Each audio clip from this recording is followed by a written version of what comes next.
So welcome to Chasing Honey Farm at Griffin Corners. My name is Chase. Today our goal is going to be to winterize the hives a little bit, and we've already placed some entrance reducers on each of the bottom boards.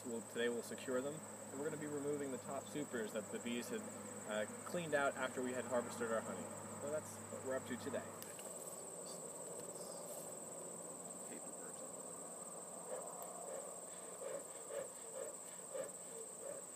So I'm going to be pulling off the honey supers, and in one of the supers there is a full frame.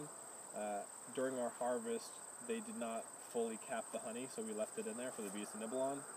So we'll see where that's at. Hopefully they capped it, we can just pull it out. But one way or another it's coming out today. Excellent. So I found this moth inside. I'm hoping it's not a wax moth, which is a moth that feeds off of honeybee wax. Oh. I wouldn't be surprised if it was just some random. Right now I'm just scraping up some bee guts, things that were fresh the last time we were here, and they were unfortunate victims of putting the hive back together. Actually, as you can see here, this is the hole that's right above. This is right above the hole that's on the inner cover. You can see that there's already some moisture. Oh. It's starting to. So what sort of worry is that? The worry would be is that, like I just said, we're going to go ahead and ventilate the hive a little bit more for the winter, so that this moisture, rather than sitting flat, the heat rises and hits and it just kind of condenses. Having that inner hive cover propped, the moisture can ventilate a little bit more easily on an angle, rather than just gathering here.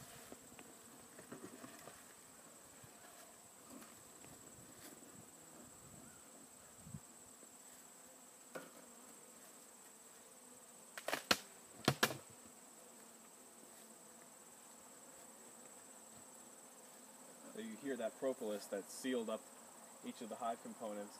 Now that it's cooler out, it just makes a nice snapping crackle, and it'll kind of alert the hive that something's going on. Okay, good. So there's really not much happening inside right here.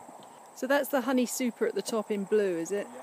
So this is the honey super that we harvested from. There was one frame left in here because there was brood on it. I'm going to check that one now to see where it's at, whether there's still brood in there. And if there is brood in there, I don't necessarily want to disturb it. I might just leave this frame in as an experiment. Let it sit empty. So as far as our harvest, we use these metal queen excluders so that the queen could not lay eggs in the upper brood chamber. And to kind of experiment, we removed the queen excluder from this honey super, and she did actually lay in 1 or 2 frames. And then by the time we were ready to harvest, it was only this one frame that was actually left with brood in it. So I'm going to pull it out now to see actually what's going on. It might just be honey at this point. Okay. You can hear that crackling. The propolis that's in between all of the frames is now very brittle.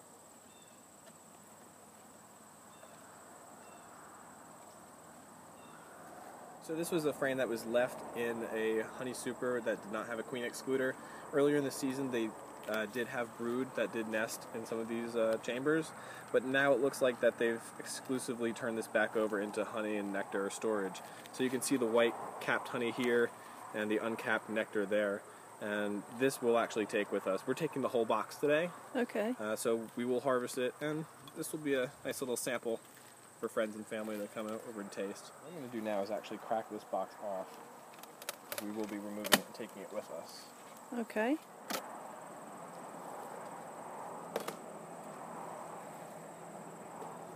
So that box is empty, is it? This box is empty.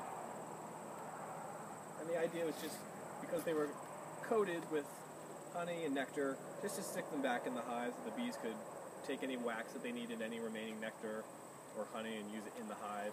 And we've given them a couple weeks to go do that.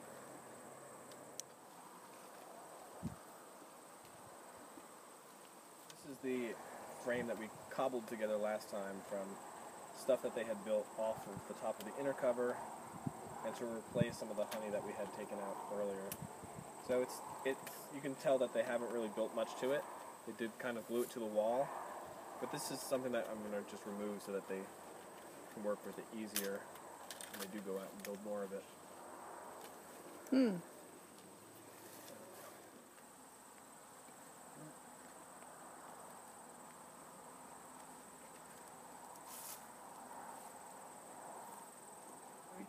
Do you see where there's the yellow cells down towards the bottom that are filled? That is bee bread, so that's pollen that's been packed in. They kind of ram their heads in there and pack layers upon layer of bee pollen, and they'll mix that with nectar, and that's also a food source as well. It's their protein. Great. So there's one hive.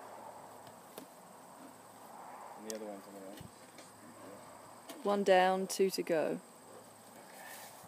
So we just removed the queen excluder, which sat underneath the honey super and above the brood nest, which prevents the queen, which is larger than all the other insects in the hive, from crawling through and laying eggs where we're going to have our honey. So right now we're going to remove it for the winter, as we already removed the honey super. Bottom brood chamber is definitely heavier than the carniolan hive, so there's a lot more either stored brood or stored honey. There's a lot more activity in general. Yeah, it looks like twice as many bees.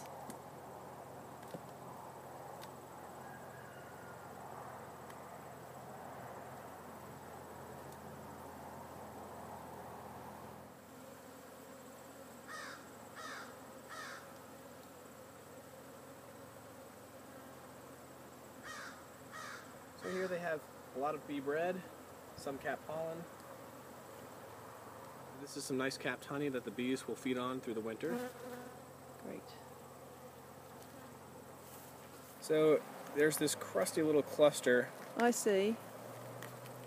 Right there, there's a new bee hatching. Oh, So I see it'll chew it. its way out through the wax. I see it, and it's chewing. I can see it chewing. Let's see if we can't give it some help.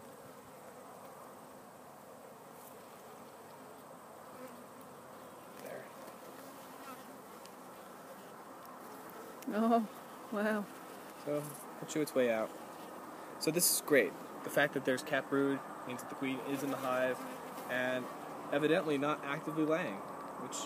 So she's hiding somewhere. So, yep, they're getting ready to slow down for the winter. Great. Oh, there we go. Oh, she's coming out.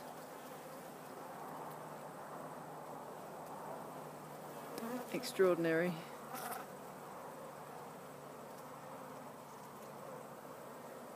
That's quite extraordinary.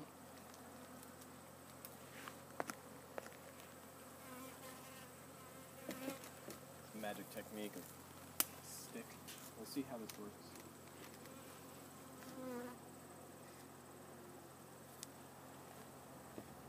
Alright, bees get out of the way.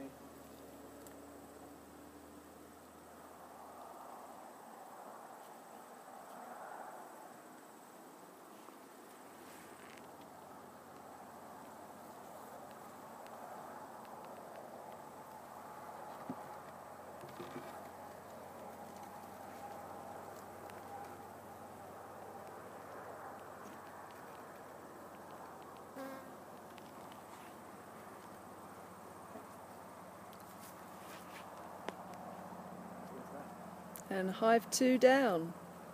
One more to go. So this is the colony that was the weakest through the summer. We're not sure whether it was just the location.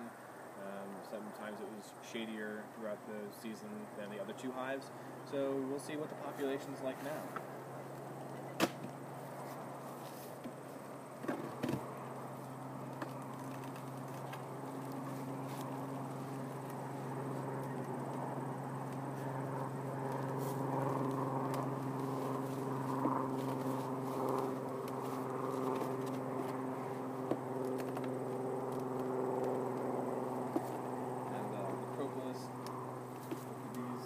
Seal the hive has sealed the inner cover to the outer cover. There we go.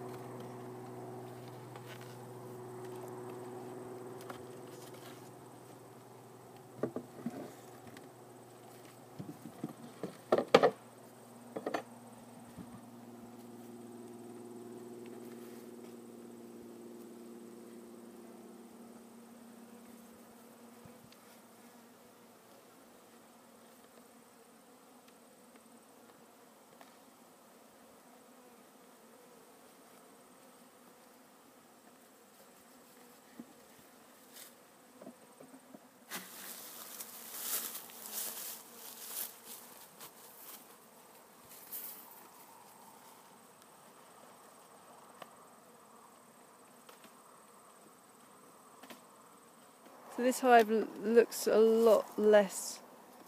Looks like there's a lot less activity in this number 3. Okay. So this was one of the frames in which we rebuilt some comb, and they actually built the comb like this, connecting it to the adjacent, the next adjacent frame here. So, that kind of worked.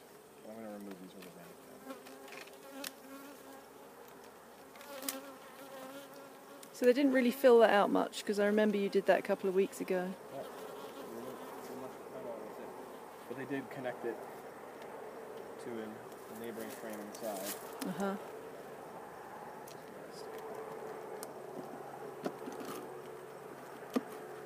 So you've numbered all the frames? Yes. Each frame that we gathered honey from, there was a yellow jacket trying to get in. How are yellow jackets different from honeybees? They're more of a wasp or a hornet than anything. And they don't produce honey in quantities or quality that would be suitable for eating. So, but they smell the honey, they're trying to rob the hive, get some food.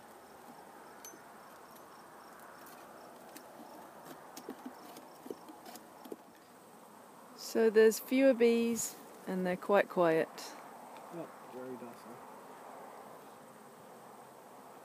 That's just some capped honey right there. See if there's any brood.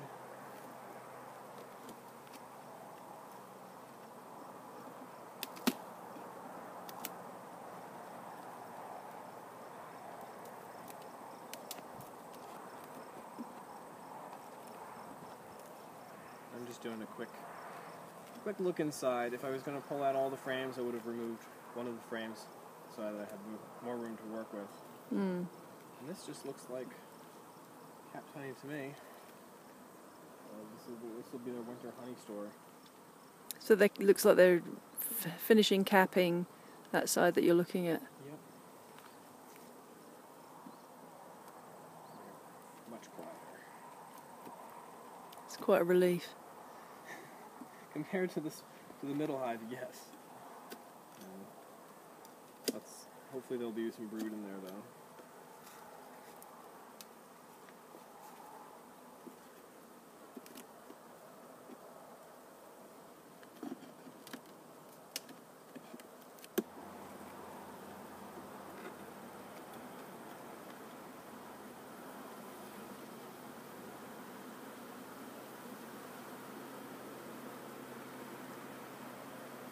That's just some cat foam. So no queen in number 3? No evidence. But similarly, there was no evidence in the center hive that there was a queen active either. But you did except see for some... the one frame of brood that we did see. But there were no new eggs or new larvae. They were already on the verge of hatching. So what causes the queen to leave or to die? Well, likely in this case, the queens probably are just stopping laying because there's not going to be the cold weather kind of gives them an indicator that there's not going to be any pollen around. Pollen sources have been disappearing over the last couple of weeks as the flowers have gone out of season. So what likely is happening, since in that particular case there was no new eggs or larvae, only mature larvae that were hatching right today, that their egg laying behavior has gone dormant. So that's the hope, is that in all 3 of the boxes there is a queen somewhere inside, and that she'll resume laying in the springtime. Come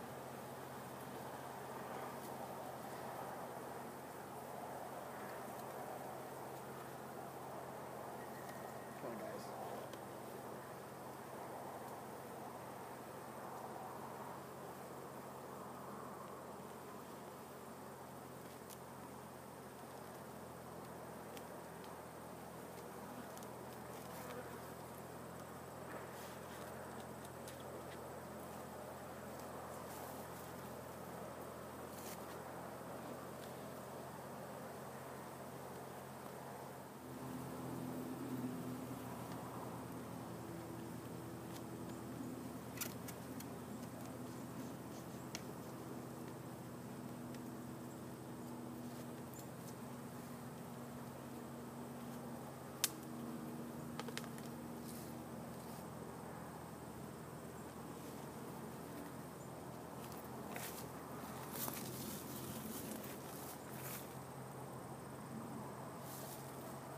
Realized I didn't hammer down my door there from the mouse guard.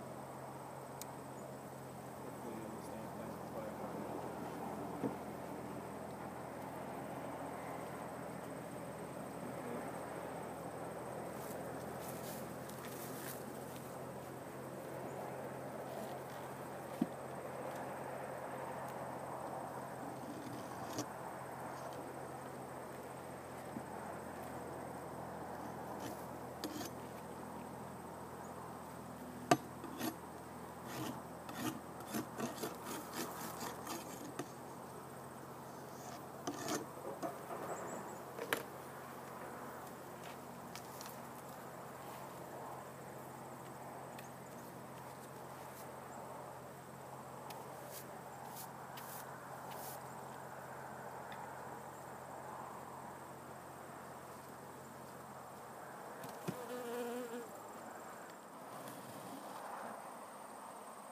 So underneath our screen bottom boards, we do have an indicator that gives you an idea of what's going on in the hive, and you can get a sample size of concentrations of varroa mites.